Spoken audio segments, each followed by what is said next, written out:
ଶୀତ ଦିନର ମନ୍ଦାର ଗଛରେ ଏତେ ଭଲ ଫୁଲ ଫୁଟେନି, କିନ୍ତୁ ଗଛର ଗ୍ରୋଥ୍ ବହୁତ ବଢ଼ିଆ ରହେ। ଆଉ ଗଛରେ ଏତେ ଜଉ ପୋକ ବି ମଧ୍ୟ ଦେଖିବାକୁ ମିଳେନି। କିନ୍ତୁ ଖରା ଦିନରେ ଅଧିକ ଫୁଲ କଢ଼ ଯେମିତି ଆସେ, ଅଧିକ ପୋକ ବି ମଧ୍ୟ ଲାଗନ୍ତି। ବହୁତ ପୋକର ସମସ୍ୟା ଦେଖିବାକୁ ମିଳେ, ଯେମିତି ଜଉ ପୋକର ସମସ୍ୟା। ତ ଜଉ ପୋକ ବହୁତ ଅଧିକ ମିଳିଥାଏ ଆମର ମନ୍ଦାର ଗଛର ତା'ର ଡେମ୍ଫ ଭାଗରେ ଆଉ ତା'ର ଉପର ଭାଗରେ, ଯେମିତି ନୂଆ କୁଆଁରେ।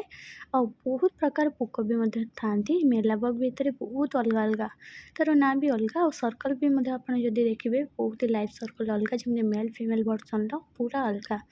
ତ ମେଲ୍ ଫିମେଲ୍‌ଟା ଦୁଇଟା ଭିତରୁ ଫିମେଲ୍‌ଟା ଲାଗିବା ବହୁତ ଖରାପ। ଯେମିତି ଆମ ଗଛର ଗ୍ରୋଥ୍ କମିବା ସହିତ ଯେଉଁ କୁଆଁ ଥାଏ ନା, ତା'ର କୁଆଁର ଯେତିକି ମିଠା ଅଂଶ ଥାଏ, ଭିଟାମିନ୍ ଥାଏ, ସବୁକୁ ଶୋଷିଥାଏ।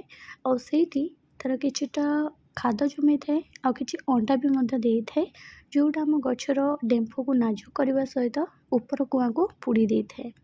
ତା ସହିତ ଖରା ଦିନରେ ଏବେ ଅଧିକା ଦେଖିବାକୁ ମିଳୁଛି ପିମ୍ପୁଡ଼ି। ତ ପିମ୍ପୁଡ଼ି ଲାଗିବା ଦ୍ୱାରା ବି ମୋତେ ଜଉ ପୋକ ଲାଗିଥାନ୍ତି। ନହେଲେ ଏମିତିରେ ବି କିଛିଟା ପଲିନେସନ୍ କରୁଥିବା ଭୁଅଁର ବି ମଧ୍ୟ ଜଉ ପୋକକୁ ଲଗେଇଥାନ୍ତି। ଆଉ ଆପେ ଆପେ ବି ମଧ୍ୟ ଅଧିକାଂଶ ସମୟରେ ଆମ ଗଛରେ ଜଉ ପୋକ ଦେଖିବାକୁ ମିଳେ। ତ ତିନିଟା ଉପାୟରେ ଜଉ ପୋକ ଲାଗିଥାନ୍ତି। ଗୋଟେ ଆମର ଜଉ ଭୁଅଁର ପାଇଁ, ଗୋଟେ ପିମ୍ପୁଡ଼ି ପାଇଁ, ଆଉ ଗୋଟେ ଆପେ ଆପେ। ଗଛରେ ଯଦି ଗ୍ରୋଥ୍ ଅଧିକା ରହିଲା ତାହେଲେ ଜଉ ପୋକ ଲାଗିବା ସ୍ୱାଭାବିକ। ଆଉ ଗଛରେ ଯଦି ଅଧିକ ଗେଞ୍ଜ ହେଇକି ରହିଲା, କାନ୍ଥକୁ ଲାଗିକି ରହିଲା, ତାହେଲେ ବି ଜୁଆ ପୋକ ଲାଗିଥାଏ। ତ ବହୁତ ପ୍ରକାର କାରଣ ଥାଏ ଜୁଆ ପୋକ ଲାଗିବା ପାଇଁ, ଆଉ ବହୁତ ପ୍ରକାର ଉପାୟ ନେଇକି ବି ମଧ୍ୟ ଲାଗିଥାନ୍ତି। ତ ତାକୁ ରିମୁଭ୍ କରିବା ପାଇଁ କିନ୍ତୁ ଆମେ ଗୋଟିଏ ପ୍ରକାର ପାଉଡ଼ର ଆମେ ୟୁଜ୍ କରିପାରିବା। ନହେଲେ ଆମେ ଏଇ ତିନିଟା ପାଉଡ଼ର ବି ମଧ୍ୟ ୟୁଜ୍ କରିବା, ଗୋଟେ ଲିକ୍ୱିଡ଼ ଆଉ ଦୁଇଟା ପାଉଡ଼ର। ତ ଏଇ ଯେଉଁ ପାଉଡ଼ର ବା ଲିକ୍ୱିଡ଼ ଆମେ ବନାଉଛନ୍ତି ସ୍ପ୍ରିଙ୍କଲ୍ ପାଇଁ, ତ ଏଇଟାର ନା ମେଲ୍ ଫିମେଲ୍ ଦୁଇଟା ଯାକ ବର୍ଷନ ନଷ୍ଟ ହେବା ସହିତ ଗଛର ଯେଉଁ ଅଣ୍ଡା ଥାଏ ଛୋଟ ଛୋଟ, ତ ସେଗୁଡ଼ା ବି ମଧ୍ୟ ନଷ୍ଟ ହୋଇଥାଏ। ଆଉ ଆଗକୁ ବି ମଧ୍ୟ ଜୁଆ ପୋକ ଲାଗିବାର ସମସ୍ୟା ଦେଖିବାକୁ ମିଳିନଥାଏ। ଯେମିତିକି 6 ମାସ ପାଖାପାଖି ଏଇ ଲିକ୍ୱିଡ଼ଟା ବହୁତ ବଢ଼ିଆ କାମ ଦେଇଥାଏ, ଗଛକୁ ପ୍ରୋଟେକ୍ଟ କରିଥାଏ। ତ ସେଥିପାଇଁ 6 ମାସ ଯାଏ ଆମେ ଗଛକୁ ହେଲ୍ଦି ପ୍ରପର୍ ଭାବରେ ରଖିପାରିବା। ଆଉ ତା ସାଥିରେ ଜୁଆ ପୋକକୁ ବି ମଧ୍ୟ ଆମେ ଦୂରେଇ ରଖିପାରିବା। ସେଥିପାଇଁ କ'ଣ କରିବା, ଆମେ ଏଇଠି ସର୍ଫ ଗୁଣ୍ଡ ନେବା, ନିମ୍ବ ତେଲ ନେବା, ଆଉ ତା ସାଥିରେ ଲକ୍ଷ୍ମଣ ରେଖା। ଲକ୍ଷ୍ମଣ ରେଖା ଆପଣ ଡାଇରେକ୍ଟ ଯଦି ଅଳ୍ପ ପୋକ ଲାଗିଛି, ତାହେଲେ ଆପଣ ଡାଇରେକ୍ଟ ଲକ୍ଷ୍ମଣ ରେଖା ହିଁ ଆପଣ ୟୁଜ୍ କରିପାରିବେ। ନହେଲେ ଯଦି ପିମ୍ପୁଡ଼ି ଖାଲି ଚଢ଼ିବା ଆରମ୍ଭ କରୁଛନ୍ତି, ତାହେଲେ ଗଛର ମୂଳ ଭାଗରେ ଟିକେ ହାଲକା ପ୍ରେସ୍ କରିଦିଅନ୍ତୁ ଲକ୍ଷ୍ମଣ ରେଖା। ଜମା ପିମ୍ପୁଡ଼ି ଚଢ଼ିବେନି, ଆଉ ଯାହା ବି ଚଢ଼ିଥିବେ ମରିଯିବେ। ତା ସାଥିରେ ଆମେ ଯେଉଁ ନିମ୍ବ ତେଲ, ଆଉ ମୁଁ ଏଠି ସର୍ଫ ଆଡ଼୍ କରୁଛି, ଆଉ ତା ସାଥିରେ ମୋର ଲକ୍ଷ୍ମଣ ରେଖା, ଏ ତିନିଟା କାହିଁକି ଆଡ଼୍ କରୁଛି, ତ ଲକ୍ଷ୍ମଣ ରେଖା ହେଲା ଆମର ମେଲାବଗ ରିମୁଭ୍ ପାଇଁ ହେଲ୍ପ କରିଥାଏ। ଯେମିତିକା ହ୍ୱାଇଟ୍ ମେଲାବଗ ହଉ, ରେଡ଼୍ ମେଲାବଗ ହଉ, କିମ୍ବା ସ୍ପାଇଡର ମାଇଟ୍ ହଉ, ତା ସାଥିରେ ପିମ୍ପୁଡ଼ି ହଉ, କିମ୍ବା ବ୍ଲାକ୍ ବକ୍ସ ହଉ। ତା ସାଥିରେ ମେଲ୍ ଫିମେଲ୍ ଦୁଇଟା ଭର୍ସନ୍ ଥାଏ ସବୁ ପୋକର। ତ ଏ ସବୁକୁ ରିମୁଭ୍ କରିଥାଏ ଇଜିରେ, ତ ଆମର ଲକ୍ଷ୍ମଣ ରେଖା। ଆଉ ଲକ୍ଷ୍ମଣ ରେଖାକୁ ଅଧିକ ସମୟ ଚିପକେଇକି ରଖିବାରେ ହେଲ୍ପ କରିବ ନିମ୍ବ ତେଲ, ଯେଉଁଟାକି ଆମ ଗଛର ପତ୍ରର ତଳ ଭାଗରେ ଯେଉଁ ଲାଗିଛି ପୋକ, ସେଗୁଡ଼ାର ସବୁ ଲାଗିବନି, ଝଡ଼ି ପଡ଼ିବ। ଯଦି ଆମେ କ'ଣ କହିଲେ, ଯଦି ଖାଲି ଆମେ ଲକ୍ଷ୍ମଣ ରେଖାକୁ ଗୁଣ୍ଡ କରିକି ଦେବା ନା, ତାହେଲେ ଆମେ ସ୍ପ୍ରେ କରିବା ମାତ୍ରକେ ପାଣି ଗୁଡ଼ାକ ସବୁ ଝଡ଼ି ପଡ଼ିବ। ଯଦି ଆମେ ସେଥିରେ ନିମ୍ବ ତେଲ ଟିକେ ବି ମିଶାଇବା, 1-2 ଟୋପା ଭଳି, ତାହେଲେ ସେ ପତ୍ରରେ ଲାଖିକି ରହିଲା ଭଳି ରହିବ, ଯେମିତି 6 ମାସ ବର୍ଷ ଭଳି କାମ ଦେବ। ତା ସାଥିରେ ସର୍ପ ଗୁଣ୍ଡ ଆପଣଙ୍କ ପାଖରେ ଅପସନାଲ୍ ଅଛି। ଆପଣ ସର୍ପ ଗୁଣ୍ଡ ଜାଗାରେ ଆପଣ ସାମ୍ପୁ ବି ମଧ୍ୟ ଆଡ଼୍ କରିପାରିବେ, କାହିଁକିନା ଡିଟର୍ଜେଣ୍ଟ ପାଉଡ଼ର ବି ମଧ୍ୟ ବହୁତ ହେଲ୍ପ କରିଥାଏ ପୋକକୁ ଭଗେଇବାରେ, ସ୍ପିଡ୍ଲି କାମ କରିଥାଏ। ଆମେ ଯଦି ଲକ୍ଷ୍ମଣ ରେଖା ପାଉଡ଼ର ନ ଦେଇକି ଖାଲି ସର୍ପ ଗୁଣ୍ଡକୁ ଆଡ଼୍ କରିବା, ତାହେଲେ ସେଥିରେ ହାଲକା ମାତ୍ରାରେ ଦୂର ହେବ, କିନ୍ତୁ ପିମ୍ପୁଡ଼ି ଦୂର ହେବନି। କିନ୍ତୁ ଲକ୍ଷ୍ମଣ ରେଖା ଆଡ଼୍ କରିବା ଦ୍ୱାରା ଆପଣଙ୍କର ପିମ୍ପୁଡ଼ି, ସ୍ପାଇଡର ମାଇଟ୍, ତା ସାଥିରେ ଯାହା ଯେତିକି ବକ୍ସ ଥାଏ ନା, ଛୋଟ ଛୋଟ କୀଡ଼ା, ସବୁକୁ ରିମୁଭ୍ କରିଥାଏ ଲକ୍ଷ୍ମଣ ରେଖା। ଲକ୍ଷ୍ମଣ ରେଖାର ବହୁତ ପାୱାରଫୁଲ୍ ଥାଏ, ଯେମିତି ବହୁତ ପିମ୍ପୁଡ଼ି ଭଗେଇବାରେ ବହୁତ ଯେମିତି ସ୍ପିଡ଼ି କାମ କରେ। ତ ସେଥିପାଇଁକା ଲକ୍ଷ୍ମଣ ରେଖାକୁ ନିଶ୍ଚିତ ଭାବରେ ଆଡ଼୍ କରନ୍ତୁ। ତା ସହିତ ଦେଖିବେ, ଆପଣଙ୍କର ମନ୍ଦାର ଗଛର ଖରା ଦିନରେ ବହୁତ ପତ୍ର ହଳଦିଆ ପଡ଼ୁଛି, ତାହେଲେ କ'ଣ କରିବେ? ପତ୍ର କ'ଣ ପାଇଁ ହଳଦିଆ ପଡ଼େ, ତା ବିଷୟରେ ବି ଆପଣଙ୍କୁ କହିଦେଉଛି ଡିଟେଲ୍ ଉପରେ। ପତ୍ର ହଳଦିଆ ପଡ଼େ ଯଦି ଗଛରେ ଅଧିକା ପୋକ ଲାଗିଲା, ଗଛର ପତ୍ରର ତଳ ଭାଗରେ ଡେମ୍ଫକୁ ନାଜୁକ କରିଥାଏ। ତା ସାଥିରେ କିଛି ଯଦି ଫିମେଲ୍ ଭର୍ସନ୍ ଥାଆନ୍ତି ନା, ଅଣ୍ଡା ଦେଇଥାନ୍ତି, ସେଗୁଡ଼ା ବି ମଧ୍ୟ ପତ୍ରର ଡେମ୍ଫକୁ, ତା'ର ରସକୁ ଶୋଷିଥାନ୍ତି, ଯାହାଦ୍ୱାରା ଗଛର ଡେମ୍ଫ ଗୁଡ଼ାକ ବହୁତ ଦୁର୍ବଳ ହୁଏ ଆଉ ଝଡ଼ିବାକୁ ଲାଗେ। ଆଉ ତା ସାଥିରେ ମାଟିର ଟେକ୍ସଚର୍ ଯଦି ବି ବହୁତ ଯେମିତି ଡ୍ରାଏ ଥାଏ ନା, ଯେମିତି ମାଟିର ଟେକ୍ସଚର୍, ତାହେଲେ ବି ଆପଣଙ୍କ ଗଛର ପତ୍ର पत्र बहुत ही हलदिया आसिबो। आउ किछि समय गचर पत्र हलदिया पड़े अधिक खरा दास पाई। जदि ओवर अधिका जदि आम सनलाइट प्रोवाइड करूँ आम गच को पानी जदि बहुत डेरी रे दौरान ताहले आम गच टेक्सचर प्योर रहेनी जो आम गच बहुत नाजुक हुए तार डेम्फो गुड़ाक हलदिया पड़ा सहित पत्र भी हलदिया पड़े। तो ये सब तो आम मंदार गचर बहुत साधारणतः कथा जमी आम माटीर टेक्सचर को प्योर रखा चिमिति फिटकारी पानी देकी ता साथ आम गच को बारंबार पानी दबा सहित ब्रांच रे भी हल्का स्प्रिंकल करवा खरा दिन में ये सब स्पेशल काम जमीती मंदार गच को ग्रोथ रखापी आउ अधिक फूल पाइबापी।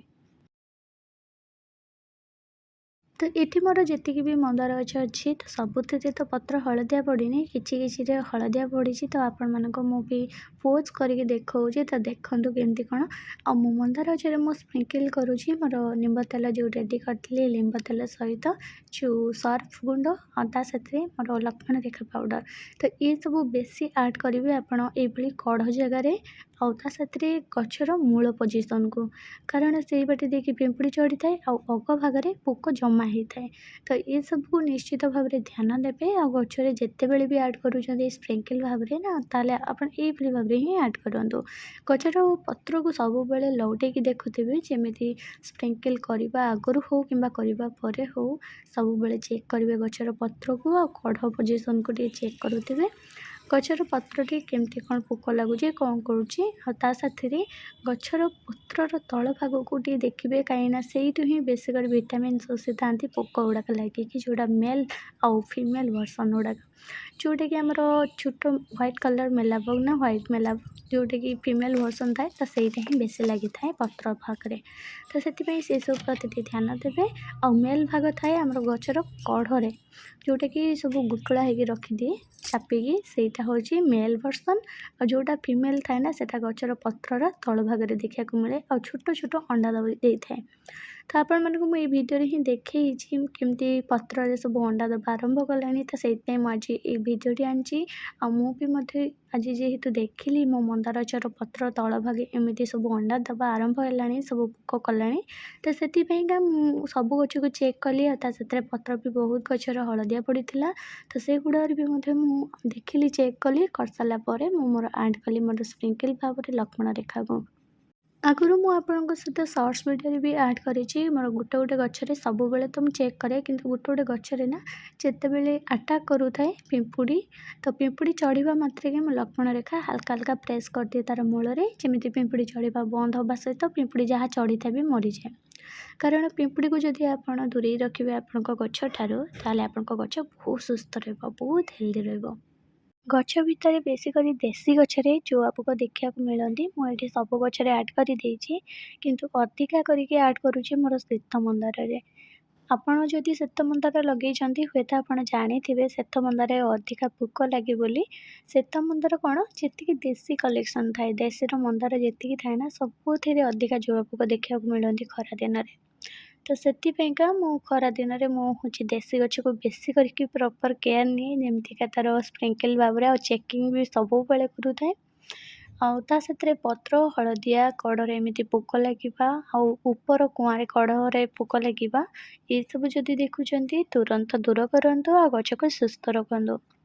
आशा करुँची आपण समस्त को मोर ये टिप्स गुड़ाक भल लगुव मु सब बेले मोर ऑर्गेनिक गार्डनिंग रे आपण को मु सब बेले मोर घर भाव में किसी टिप्स शेयर करी आगर भी एमती बहुत गुड़ी यूजफुल टिप्स शेयर करी आपण जदि जानी ना कि देखी ना चैनल लिंक शेयर करी चैनल भी अपलोड अच्छी वीडियो बहुत ही यूजफुल टिप्स जाकि देखु आपण गच को हेल्दी रखु प्रत्येकटी गचर जीवाणु मुक्त रखु ये मोर कि श्वेत मंदार गचर देख पत्र केमती हलदिया पड़ा सहित किसी गचर पत्र तल भाग ना माने कहती जमी फीमेल वर्सन था गचर पत्र तल भाग अंडा दिंती तो से भाव में तो किसी पत्र तल भाग में अंडा दबा आरंभ कले फीमेल वर्सन जी मेला बग्र अच्छी ता साथ छोट छोट कीड़ा था जो गुड़ाक भी गच को उड़ंता पोक भाई आम कहती उड़ंता पोक होगी आसती सांगे सांगे पोक जो लगे आरंभ करती तो ये सब आम गच्छी जदि आम टे नजर दबा ताल आम गच को आम सुस्थ रखिपर ଆଉ ସବୁଦିନ ପାଇଁ ଆମେ ଗଛରୁ ବି ପ୍ରଚୁର ମାତ୍ରାରେ କଡ଼ ସହିତ ଫୁଲ ବି ମଧ୍ୟ ପାଇପାରିବା। ତ ଏଇଠି ମୋର ପ୍ରତ୍ୟେକଟି ଗଛର ମୁଁ ସ୍ପ୍ରିଙ୍କଲ୍ ଏଇଠି ମୋର ଯେତିକି ଦେଶୀ ମନ୍ଦାର ଅଛି ନା, ମୁଁ ଦେଶୀ ମନ୍ଦାର ଉପରେ ଏଇ ଭିଡ଼ିଓଟା କରିଛି। କେମିତି ଦେଶୀ ମନ୍ଦାରରେ ସବୁ ପୋକ ଲାଗିଛି ଦେଖନ୍ତୁ, ଛୋଟ ଛୋଟ କିଡ଼ା, ଆଉ ତା ସାଥିରେ କିଛିଟା ମେଲା ବଗ ଲାଗିଛନ୍ତି, ଫିମେଲ୍ ଆଉ ମେଲ୍ର। ଆଉ ତା ସାଥିରେ କିଛି ନା ବ୍ଲାକ୍ ବକ୍ସ ବି ମଧ୍ୟ ଲାଗିଛନ୍ତି। ଆଉ ପତ୍ରରେ ବ୍ଲାକ୍ ସ୍ପଟ୍ ଦେଖାଦେଲେ ନା, ତାକୁ ବି ମଧ୍ୟ ରିମୁଭ୍ କରିପାରିବେ ବହୁତ ଇଜି ପ୍ରୋସେସ୍ରେ। ତା ପାଇଁ ବି ମଧ୍ୟ ମୁଁ ଟିପ୍ସ ସେୟାର କରିଛି ମୋର ଚ୍ୟାନେଲରେ, ସେଥିପାଇଁ ଜଲ୍ଦି ଜଲ୍ଦି ଯାଇକି ଦେଖନ୍ତୁ। ମୁଁ ଲିଙ୍କ୍ ସେୟାର କରିଛି ଆପଣଙ୍କ ସହିତ। ତ ଆଶା କରୁଛି ଆଜିର ଭିଡ଼ିଓଟି ଆପଣମାନଙ୍କୁ ଭଲ ଲାଗିଥିବ। ଭଲ ଲାଗିଥିଲେ ଗୋଟେ ଲାଇକ୍ ସେୟାର କରିବେ, ଆଉ ଚ୍ୟାନେଲରେ ନୂଆ ଥିଲେ ସବସ୍କ୍ରାଇବ୍ କରିବାକୁ ଭୁଲିବେନି, ସବସ୍କ୍ରାଇବ୍ ମଧ୍ୟ କରିବେ। ବହୁତ ଜଲ୍ଦି ଦେଖାହେବ ଆଉ ଗୋଟେ ନୂଆ ଟିପ୍ସ ସହିତ, ଆଉ ଗୋଟେ ନୂଆ ଭିଡ଼ିଓରେ। ସେ ପର୍ଯ୍ୟନ୍ତ ଯାଇ ଆପଣ ସମସ୍ତେ ବହୁତ ଭଲରେ ଥାଆନ୍ତୁ। ରହିଲି, ଜୟ ଜଗନ୍ନାଥ।